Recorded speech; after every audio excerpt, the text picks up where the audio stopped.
Hi అండి, welcome back to డబాకా ఛానల్కి. 8th class 5వ పాఠము అడవులు వినియోగము మరియు సంరక్షణ. Okay, 8th class 5th lesson. తొందరగానే అయిపోతుంది, చిన్నగా ఉంది. ఓకే, ఫస్ట్ టైం ఎవరైతే చూస్తున్నారో వాళ్ళు తప్పకుండా సబ్స్క్రైబ్ చేయండి, లైక్ చేయండి, షేర్ చేయండి. ఓకే, పక్కకున్న బెల్ ఐకాన్ మాత్రం నొక్కండి, దానివల్ల నేను తీసిన నోటిఫికేషన్స్ మీ వరకు అందుతాయి. చెట్లతో ఉన్న విశాలమైన భూభాగంను అడవి అంటారు. నేను తొందరగా అవుతా, మీరు స్లో పెట్టుకొని చూసుకోండి. అడవి పొడవు వెడల్పులలో అనేక కిలోమీటర్లు ఉంటాయి. కొన్ని వేల సంవత్సరాలకు క్రితం మట్టి, సూర్యరశ్మి, వర్షపాతం ఉన్న ప్రతి చోట అడవులు పెరిగినవి. ఆర్కిటిక్ ప్రాంతాల్లో మంచుతో కప్పి ఉండే హిమాలయాల్లో, ఇసుక రాళ్లతో ఉండే ఎడారుల్లో, ఇసుకతో కూడిన ప్రాంతాల్లో మాత్రమే అడవులు లేవు. ఎక్కడ లేవు. కొన్ని వేల సంవత్సరాల క్రితం మట్టి, సూర్యరశ్మి, వర్షపాతం ఉన్న ప్రతి చోట అడవులు పెరిగినవి. ఆర్కిటిక్ ప్రాంతాలలో, మంచుతో కప్పి ఉండే హిమాలయాల్లో, ఇసుక రాళ్లతో ఉండే ఎడారుల్లో, ఇసుకతో కూడిన ప్రాంతాలలో మాత్రమే అడవులు లేవు. 20వ శతాబ్దపు ఆరంభపు నాటికి వ్యవసాయానికి అనువు కాని ప్రాంతాలలో మాత్రమే అడవులు మిగిలాయి. చెట్ల సాంద్రతను బట్టి అడవులను వర్గీకరించవచ్చు. చాలా దట్టమైన పొదలతో కూడిన క్షీణతకు గురైన అడవులుగా వీటిని వర్గీకరించవచ్చు. వర్షపాతము, ఉష్ణోగ్రతల బట్టి, పొడిగా తడిగా ఉండే నేలల బట్టి ఏర్పడే ప్రత్యేక వాతావరణ పరిస్థితుల్లో వేరు ప్రదేశాలలో వేరు చెట్ల రకాలు పెరుగుతాయి. సతత హరిత అడవులు. ఈ సతత హరిత అడవులు అనగా ఎల్లప్పుడూ పచ్చగా ఉండే చెట్లు. హరిత మంచిగా ఎప్పుడు పచ్చగా ఉంటాయి అన్నట్టు. చిన్నప్పటి నుండి చదువుకుంటాం మనం ఇది. చాలా ఎక్కువ వర్షపాతంతో పాటు ఎల్లప్పుడూ పచ్చగా ఉండే సదాహరితంగా ఉంటాయి అన్నట్టు. చాలా ఎక్కువ వర్షపాతంతో పాటు అధిక ఉష్ణోగ్రతలు ఉండే భూమధ్య రేఖ ప్రాంతాలు. కేరళ, అండమాన్లలో సతత హరిత అడవులు ఉంటాయి. సతత హరిత అడవుల్లో కందబం, వెదురు, నేరేడు వంటి చెట్లు ఉంటాయి. గుర్తుపెట్టుకోవాలి. కందం, వెదురు, నేరేడు ఇది ఎక్కడి సతత హరిత అడవులు వంటి చెట్లు ఉంటాయి. ఇటువంటి అడవులు మన తెలంగాణలో లేవు. హిమాలయాల్లో సంవత్సరమంతా పచ్చగా ఉండే దేవదారు చెట్ల అడవులు ఉంటాయి. వీటి ఆకులు సన్నగా సూదుల్లా మాదిరి ఉంటాయి. ఈ చెట్లు పూలు పూయవు. ఈ చెట్లకు శంకుల వంటి పునరావృత్పత్తి భాగాలు ఉంటాయి. ఇవేంటి? సతత హరిత అడవులు. ఇవి ఆకురాల్చే అడవులు. కొన్ని నెలల పాటు వర్షాలు పడి సంవత్సరంలో అధిక భాగం పొడిగా వెచ్చగా ఉండే ప్రాంతాలలో ఆకురాల్చే అడవులు పెరుగుతాయి. ఆకురాల్చే అడవుల్లోని చెట్లు బాగా వేడిగా ఉండే నేలల్లో ఆకులను రాల్చడం ద్వారా తేమ నష్టం కాకుండా చేసుకుంటాయి. తెలంగాణ రాష్ట్రంలో తక్కువ వానలు, అతి కొద్ది నెలలు మాత్రమే పడతాయి. సంవత్సరంలో ఎక్కువ కాలం వేడిగా ఉండడం వలన ఎక్కువగా మన రాష్ట్రంలో ఆకురాల్చు అడవులే ఉంటాయి. మన దగ్గర ఆకురాల్చే అడవులు. సాధారణంగా ఆకురాల్చే అడవులు 2 రకాలు ఉన్నాయి. ఎక్కువ వర్షపాతం ఉండే ఆకురాల్చే అడవులతో వేగి, ఎగిస, మద్ది, అర్జున, బండారు, జిట్టెగి వంటి చెట్లు ఉంటాయి. ఎక్కువ వర్షపాతం ఉండే ఆకురాల్చే అడవుల్లో. ఎక్కువ వర్షపాతం ఉండే ఆకురాల్చే అడవులు మన రాష్ట్రంలో కొమరంభీం, ఆదిలాబాద్, మంచిర్యాల్, జయశంకర్, నాగర్ కర్నూల్ మరియు భద్రాద్రి జిల్లాలో కలవు. తక్కువ వర్షపాతం ఉండే ఆకురాల్చే అడవుల్లో మద్ది, టేకు, వెలగ, ఏగి, తునికి, చిగురు, బిల్లు, వేప, దిరిశన, బూరుగ వంటి చెట్లు ఉంటాయి. ఇవన్నీ 2 అక్షరాలే ఉన్నాయి చూడు, అట్లా గుర్తుపెట్టుకోలేదు. బూరుగ, వేప, బిల్లు, చిగురు, తునికి, ఏగి, ఎగిస, వెలగ, టేకు. తక్కువ వర్షపాతం ఉండే ఆకురాల్చే అడవులు మన రాష్ట్రంలో ఆదిలాబాద్, వరంగల్, ఖమ్మం, నిజామాబాద్, కరీంనగర్ జిల్లాలో ఉన్నాయి మరియు మహబూబానగర్ జిల్లాలోని కొన్ని ప్రాంతాలలో విస్తరించి ఉన్నాయి. ముళ్ళ అడవులు. అంటే మన దగ్గర ఆకురాల్చి అడవులు ఉంటాయన్నట్టు. ముళ్ళ అడవులు చాలా తక్కువ వర్షపాతం, అధిక ఉష్ణోగ్రతలు ఉండే పొడి ప్రాంతాలలో ఈ ముళ్ళ అడవులు పెరుగుతాయి. తుమ్మ, బలుసు, రేగు, సీతాఫలం, మోదుగ, వేప వంటి చెట్లు ఇక్కడ పెరుగుతాయి. ముళ్ళ అడవులు మన రాష్ట్రంలో నల్గొండ, మహబూబాబాద్ నగర్ మరియు మెదక్ జిల్లాలోని కొన్ని ప్రాంతాలలో ఉన్నాయి. ముళ్ళ అడవిలో పెరిగే చెట్లు చాలా చిన్న ఆకులు, ముళ్ళు ఉండి నీటి నష్టాన్ని తగ్గిస్తాయి. ముళ్ళ అడవులు అంత దట్టంగా ఉండవు. తక్కువ చెట్లు, పొదలు, ఎక్కువ ఖాళీ ప్రదేశాలు ఉంటాయి. ఇవి ముళ్ళ అడవులు. సముద్ర తీరపు చిత్తడి అడవులు. సముద్ర తీరపు చిత్తడి అడవులు ఎక్కువ సముద్ర తీరాల్లో చిత్తడి నేలల్లోనూ సముద్ర అలల ప్రభావిత నేలకు పెరుగుతాయి. ఈ చిత్తడి నేలలు ఎట్లా పెరుగుతాయి? చిత్తడి నేలలు ఎక్కువ సముద్ర తీరాల్లో చిత్తడి నేలలను సముద్ర అలల ప్రభావిత నేలలతోనూ పెరుగుతాయి. ఉప్పు నీటిని సముద్ర అలల ప్రవాహానికి అనుగుణంగా ఈ చెట్లు పెరుగుతాయి. సముద్రపు తీరపు చిత్తడి అడవులు మడ అడవులు అని కూడా అంటారు. ఉప్పు పొన్న, బొడ్డు పొన్న, ఊరడ మడ, తెల్లమడ, గుండుమడ, కదిలి బెల్ల మొదలైన చెట్లు ఈ రకమైన అడవులలో ఉంటాయి. ఇవి ఉన్నాయి కదా, ఉప్పు పొన్న, ఇవి 4 అక్షరాలు ఉన్నాయి చూడరు. ఉప్పు పొన్న, బొడ్డు పొన్న, ఊరడ మడ, తెల్లమడనట, గుండుమడనట, కదిలి, ఇవన్నీ ఏడుంటాయి? ఈ మడ అడవులలో ఉంటాయి. అంటే సముద్రం దగ్గర ఉంటాయి అవి. సముద్రం అలలకు ప్రభావితం అయ్యేవి చిత్తడి నేలలు. మన రాష్ట్రంలో 26,944 చదరపు కిలోమీటర్ల మేర అడవులు ఉన్నాయని ప్రభుత్వం ప్రకటించింది. 26 రూపాయలు ఎట్లా గుర్తుపెట్టుకుంటారు? 26,904 మన రాష్ట్రంలోని మొత్తం భూ విస్తీర్ణం ఇది 24% లేదా పావు శాతం. కేవలం 16.74% విస్తీర్ణంలో అడవి అనగల చెట్లతో కలదు.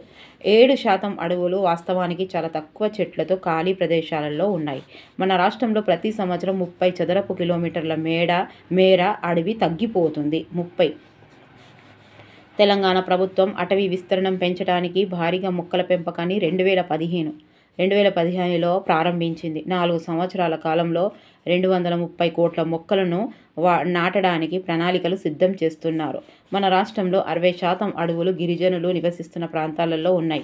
మన రాష్ట్రంలోని గిరిజనులలో 60% మంది అడవులలో నివసిస్తున్నారు. పెనుగోలు కొండల్లోని ప్రజలు అడవులను లేదా పోడు వ్యవసాయానికి, ఆహార పదార్థాలను అమ్మకానికి, బీడి ఆకులు, మూలికలు, వెదురు, చింతపండు వంటివి సేకరించడానికి ఉపయోగించుకుంటారు. గిరిజన ప్రజలలో భూమి వ్యక్తిగత ఆస్తి అన్న భావన లేదు. గ్రామ పెద్దల అనుమతితో తెగలోని సభ్యులందరూ అడవిని ఉపయోగించుకుంటారు. ప్రతి కుటుంబానికి కొంతమేర భూమి మీద సాంప్రదాయ హక్కు ఉంటుంది. పోడు వ్యవసాయం అంటే ప్రతి కొద్ది సంవత్సరాలకు సాగు చేసే భూమి మారుతూ ఉంటుంది. బ్రిటిష్ పాలనకు ముందు అడవులను గిరిజనులను తమవిగా భావించారు. మన దేశంలో 200 సంవత్సరాల బ్రిటిష్ పాలనలో గిరిజనులు క్రమేపీ అడవులపై తమ అధికారాన్ని, హక్కులను కోల్పోయారు. తమ ఆధీనంలోకి ఉన్న ప్రాంతాలను నిజాం ప్రభుత్వం చట్టాలను వేసింది. అడవులను రక్షిత రిజర్వు అడవులుగా వర్గీకరించడం ద్వారా గిరిజనులకు, అటవీ వినియోగదారులను సాంప్రదాయంగా వస్తున్న హక్కులను ఈ చట్టం అనుమతించలేదు. రిజర్వు అడవిలో ఎవరు ప్రవేశించటానికి అనుమతి లేదు. రక్షిత అడవులు ప్రజలు వినియోగించుకోవచ్చు. రక్షిత అడవులను ఉత్తర తెలంగాణలోని జిల్లాలో గోండులు స్థిర వ్యవసాయం చేసేవారు. కానీ కొలాంలు వాటి తెగలు కొండవాలుల మీద పోడు వ్యవసాయం చేసేవారు. అటవీ సంరక్షణ పేరుతో 1920లో అడవుల నుంచి పెద్ద ఎత్తున గిరిజనులను తొలగించారు. ఈ చర్యలు 1940 వరకు కొనసాగాయి. దీనివలన గిరిజనులు అంతులేని అభద్రతకు గురయ్యారు. ఈశాన్య ప్రాంతం వంటి వాటిల్లో ప్రభుత్వం నుంచి గిరిజనులు కొంత రక్షణకు పొందగలిగారు. అడవుల రక్షణ, పునరుద్ధరణ, అభివృద్ధిలో గిరిజన ప్రజలను భాగస్వామ్యం చేయటం ప్రధాన కర్తవ్యంగా జాతీయ అటవీ విధానం 1988 గుర్తించింది. ఇదే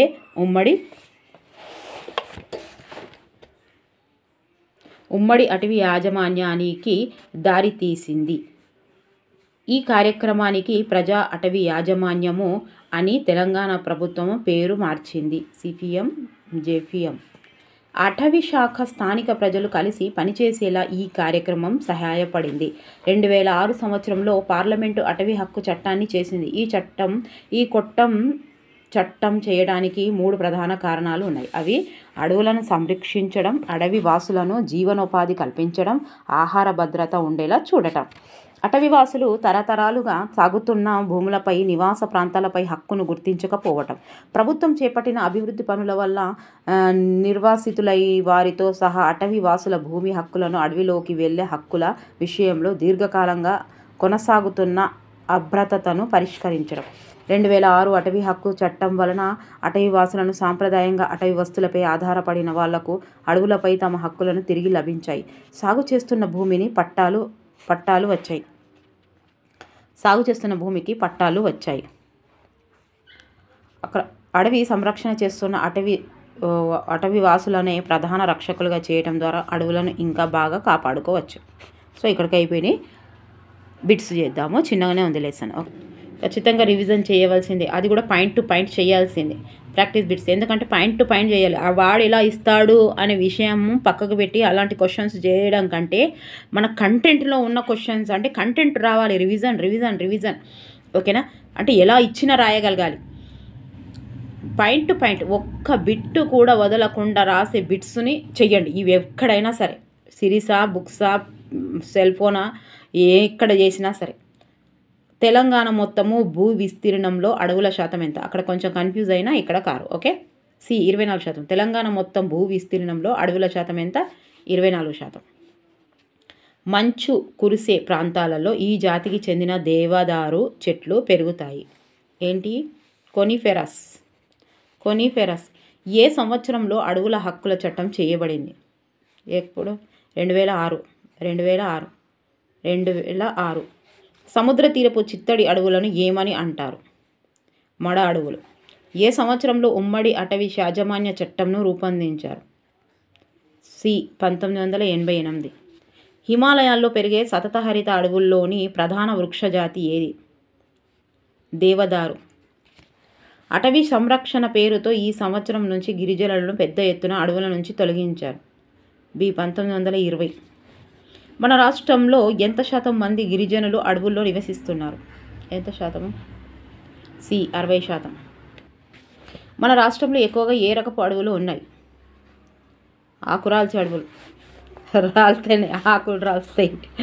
మన రాష్ట్రంలో ఎన్ని చదరపు కిలోమీటర్ల మేర అడవులు ఉన్నాయని ప్రభుత్వం ప్రకటించింది? 26,900. 26,904. మన రాష్ట్రంలో ఎన్ని చదరపు కిలోమీటర్ల మేర అడవులు ఉన్నాయని ప్రభుత్వం ప్రకటించింది? 26,904. ఇట్లా గుర్తుపెట్టుకోరు. మన రాష్ట్రంలో ప్రతి సంవత్సరం తగ్గిపోతున్న అటవీ విస్తీర్ణం ఎంత? 30 చదరపు కిలోమీటర్లు. కదంబం, వెదురు, నేరేడు వంటి చెట్లు ఏ అడవుల్లో ఉంటాయి? సతతహరిత. క్రింది ఏ రకమైన చెట్లు ఎక్కువ సతతహరిత అడవుల్లో పెరుగుతాయి? పైవన్నీ. కదంబం, వెదురు, నేరేడు. ఆకురాల్చే అడవుల్లో పెరిగే మద్ది చెట్లను మరొక పేరును గుర్తించండి. అర్జున. సతతహరిత అడవులు ఈ ప్రాంతాల్లో ఎక్కువగా పెరుగుతాయి. పైవన్నీ. భూమధ్యరేఖ ప్రాంతాలు, కేరళ, అండమాన్. ఓకే. పైవన్నీ. ఆకురాల్చే అడవుల్లో పెరిగే ప్రధాన వృక్షజాతి ఏది? పైవన్నీ అట. అంటే బిల్లు, ఎగిన, మద్ది. సో మద్ది ఇవ్వండి. ఆన్సర్ ఈజ్ పైవన్నీ. ఓకే. కొన్ని నెలల పాటే వర్షాలు పడి సంవత్సరంలో అధిక భాగము పొడిగా, వెచ్చగా ఉండే ప్రాంతాలలో పెరిగే అడవులు ఏవి? ఆకురాల్చే అడవులు. తక్కువ వర్షపాతం ఉండే ప్రాంతంలో పెరిగే ఆకురాల్చే అడవులు తెలంగాణలోని ఏ జిల్లాలో పెరుగుతాయి? పైవన్నీ. ఆదిలాబాద్, నిజామాబాద్, వరంగల్, కరీంనగర్, ఖమ్మం, మహబూబ్ నగర్. పైవన్నీ. ఓకే. ముళ్ళ అడవులు డాష్ ప్రాంతంలో ఎక్కువగా పెరుగుతాయి? పొడిగా ఉండే. ముళ్ళ అడవులు తెలంగాణ ప్రాంతంలో ఈ జిల్లాలో పెరుగుతాయి? పైవన్నీ. నల్గొండ, మహబూబ్ నగర్, మెదక్. పైవన్నీ. ఓకే. ముళ్ళు. మహబూబాబాద్ ముళ్ళు, మెదకు ముళ్ళు గుర్తు పెట్టుకోండి. ఓకే. ఇదోటి. ఇది ఇస్తే ఇట్లా మ్యాచ్ ద ఫాలోయింగ్లో ఇవ్వచ్చు. ఓకే. మహబూబాబాద్ మహిమా, మెదకు బాగా బాగా చలిగా ఉండి మంచు కూడా కురిసే ప్రాంతాలలో పెరిగే వృక్షాలు ఏవి? ఏ దేవదారు. ఆకురాల్చే అడవులు ఎన్ని రకాలు? ఏ 2 రకాలు. చాలా తక్కువ వర్షపాతం అధిక ఉష్ణోగ్రతలు ఉండే ప్రాంతాలలో ఏ రకమైన అడవులు పెరుగుతాయి? సి ముళ్ళ అడవులు. తుమ్మ చెట్టు ఈ అడవుల్లో ఎక్కువగా పెరుగుతాయి. సి ముళ్ళ అడవులు. చాలా తక్కువ వర్షపాతం ఉండే పొడి ప్రాంతాలలో పెరిగే వృక్షాలను గుర్తించండి. ఆన్సర్ వచ్చేసి పైవన్నీ అట. అంటే వేప, సీతాఫలం, మోదుగ, తుమ్మ, బలుసు, రేగు. ఓకే. ఈ రకమైన అడవులు అంత దట్టంగా ఉండవు. తక్కువ చెట్లు, పొదలు, ఎక్కువ ఖాళీ ప్రదేశాలు ఉంటాయి. సి ముళ్ళ పొదలు. మన రాష్ట్రంలోని ఈ తెగవారు వాలుల మీద పోడు వ్యవసాయం చేసి జీవిస్తున్నారు. బి కోలంలు.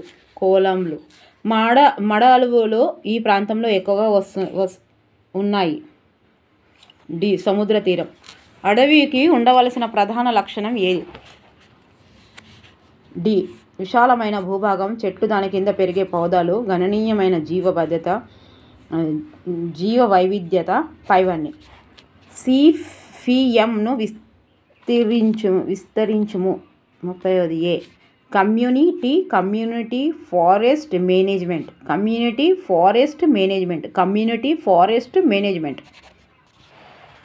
అడవులను వర్గీకరించుటకు ప్రధాన ఆధారం ఏది? ఏ చెట్ల సాంద్రత. ఈ శతాబ్దపు ఆరంభం నాటికి వ్యవసాయానికి అనువు కాని ప్రాంతాలలో మాత్రమే అడవులు మిగిలాయి. సి 20వ శతాబ్దం. అడవికి ఉండవలసిన ప్రధాన లక్షణంను గుర్తించండి. ఏముండాలి వాళ్ళకు? మంచిగా మాట్లాడాలి, వాళ్ళు మంచిగా ఉండాలి, వచ్చిపెట్టులకు మర్యాద చేయాలి, ఏమన్నా ఉంటే ఇవ్వాలి, అప్పు తీర్చాలి, ఇవన్నీ లక్షణాలు ఉండాలి వాళ్ళకు. ఎవరైనా రాగానే చేతుల పండ్లు పట్టుకొని నిలబడాలి, పైసలు పట్టుకొని నిలబడాలి, మనం పోతుంటే దారి మంచిగా ఇవ్వాలి. 33వది ఏముందంటే విశాలమైన భూభాగము, చెట్లు, దాని కింద పెరిగే పొదలు, గణనీయమైన జీవ వైవిధ్యత. ఇది ఇంతకుముందు వచ్చింది. ఏ సంవత్సరంలో మన ప్రభుత్వము గిరిజనుల భాగస్వామ్యం లేకుండా అడవులను సంరక్షించలేమని గుర్తించింది? 1988. ఈ క్రింది ఏ రకపు ఈ అడవులలో ఎవరు ప్రవేశించరాదు? సతత హరిత అడవిలు. తెలంగాణ ప్రాంతంలో ఆకురాల్చే అడవులు పెరిగే జిల్లాలను గుర్తించండి. డి పైవన్నీ ఆదిలాబాద్, వరంగల్, ఖమ్మం. తెలంగాణలో కేవలం ఎంత శాతం అడవి విస్తీర్ణంలో అనగల చెట్లు ఉన్నాయి? 37వ ఏ 16.74. ఎంత శాతం అడవులు వాస్తవానికి చాలా తక్కువ చెట్లతో ఖాళీ ప్రదేశాలలో ఉన్నాయి? డి 7%. మన రాష్ట్రంలో ఎంత శాతం మంది ప్రజలు అడవుల నుంచి అనేక వస్తువులు సేకరించి స్థానిక మార్కెట్లో అమ్మట జీవనోపాధి పొందుతున్నారు? సి 75%. తెలంగాణలోని ఉత్తర జిల్లాలో స్థిర వ్యవసాయం చేస్తున్న గిరిజనులు ఎవరు? గోండులు.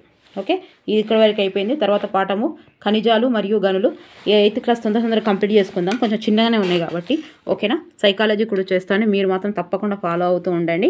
అండ్ కామెంట్స్ రాస్తున్న ప్రతి ఒక్కరికి నా మనస్ఫూర్తిగా ధన్యవాదాలండి. నేను చూస్తున్నాను ప్రతి ఒక్కరికి పేరున కామెంట్స్ రాస్తూ, లైక్ చేస్తూ, సబ్స్క్రైబ్ చేస్తున్న ప్రతి ఒక్కరికి నా మనస్ఫూర్తిగా ధన్యవాదాలు. మీరు ఇలాగే చేయండి, నేను కూడా ఇలాగే వీడియోస్ చేస్తాను. Thank you for watching. By by, take care.